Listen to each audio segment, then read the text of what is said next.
Hello, Bec Djapovic here from Bec Djapovic Communications, where I make compelling content to help propel your business with creative words. So I just wanted to pop on and just show you this. So this is the material that I use, the equipment that I use when I am recording voiceovers. And so I don't have a fancy studio. Shock, disclaimer, there's no like studio that I'm using. It's all in my bedroom cupboard. I've got a setup in my bedroom cupboard. I've got a mattress which acts as a buffer for the sound. And I just think that this setup is great. The quality of work that comes through these are fantastic.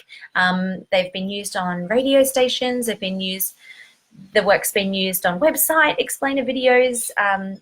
So yeah, a variety of places on radio, etc. This has been used. So this is how I do it.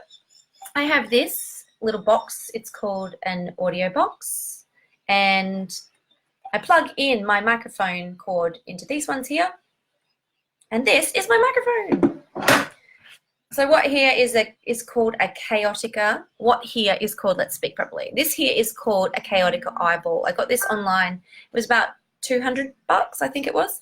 Okay, so it acts as a buffer for the sound. So this comes off, and you're going to see I've got a condenser mic in here. This condenser mic is a Rode NT1 condenser mic. I got it in a kit.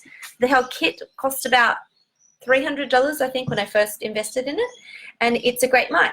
So it's a condenser mic, which means it picks up the sound really from a lot of different spaces. It creates a really nice sound. And I'm no expert on sound design, but the advice that I've got from my friends who are experts is that it's a great one to use for this situation. It's also a great one for singing as well. So what I do is I just pop that into the hole there. Now this one's been eaten a little bit because of my son. That's great. Perks of the job being a mother. And I connect this one to the audio box here. And this audio box is connected via USB to my computer, where I run a program to record the audio for whatever it is that I am recording.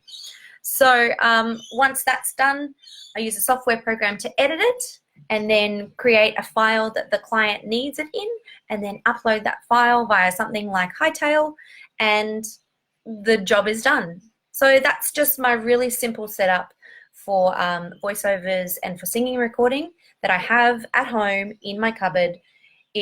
The startup cost was under $500, so I just think it's a really great way to get started if you're interested in doing voiceovers or you're interested in recording from home.